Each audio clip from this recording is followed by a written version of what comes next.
ассалому алайкум дӯстон, хуш омадед ба шабакаи мо. дар навори имрӯза барои шумо тозатарин ва муҳимтарин хабарҳоро аз ҷаҳони ММО омода кардем. лайкро зер кунед, мо бошем оғоз мекунем. чемпиони пешинаи вазни 61 кг UFC Шон Омели фикрҳои худро оиди муҳориба зидди чемпиони ҳозира Мераб Дувалишвили баён кард.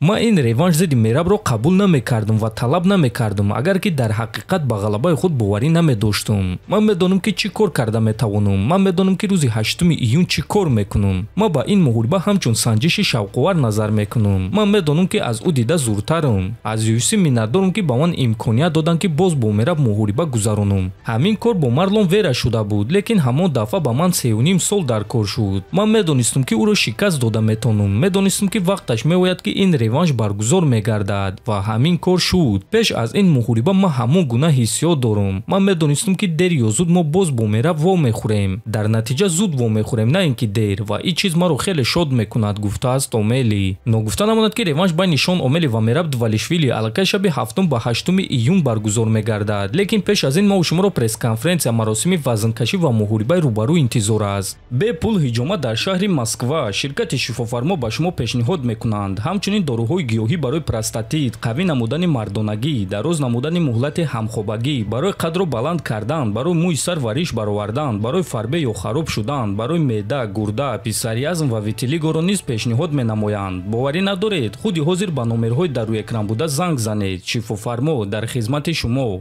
тобҳови ҷангори вазни сабук UFC Арманд Сарукян омодааст ки ҷангори эҳтиётӣ дар муҳорибаи Холве Порье ё ин ки Топурия Оливейра шавад.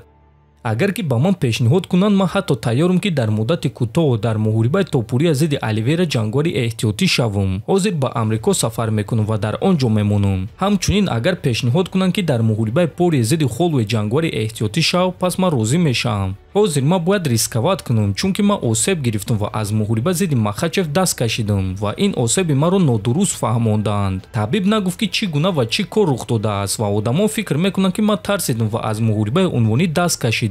ҳозир ман бояд ки баргардам. чизе ки UFC гӯянд ҳамон корро мекунем. гуфтушунидҳо оиди муҳорибаи навбатии ман рафта истодааст, аммо ин кор баъди муҳорибаи Оливейра зидди Топурия мешавад. ҳозир ман рӯзи 28 июнро интизорам ва агар ки Оливейра ё ин ки Топурия осеб гирад, пас ман ба ҷои онҳо мебарам. лекин агар ки онҳо баромад карда тавонанд, пас моҳи август ё ин ки сентябр ман муҳориба зидди Хукер ё ин ки Гейҷ мегузаронам. ана охири сол бошад барои камарбанд меҷангум. ба назари ман рақиби ман Хукер мешавад, чунки фикр мекунам ки онҳо Гейҷро ба Пимблед медиҳанд, гуфтааст Сарукян. ва дӯстон, бинед ки Арманд Сарукян ҳамагӣ як иштибоҳ кард ва UFC чӣ гуна ӯро ҷазо дода истодаанд.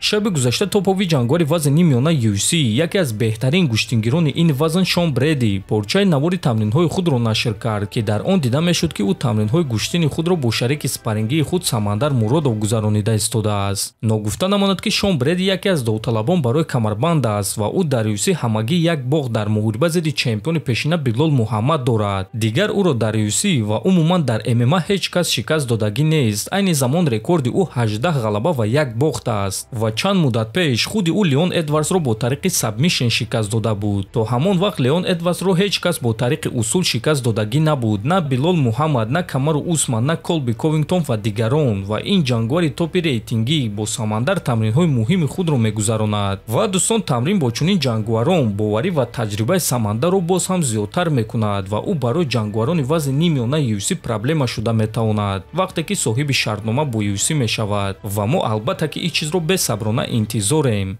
дар ҳамин ҷо дӯстон, навори мо ба анҷом мерасад. фикру ақидаҳотонро нависед, ҳатман дар YouTube канали мо обуна шавед. то боздид, хонободу сарбаланд бошед.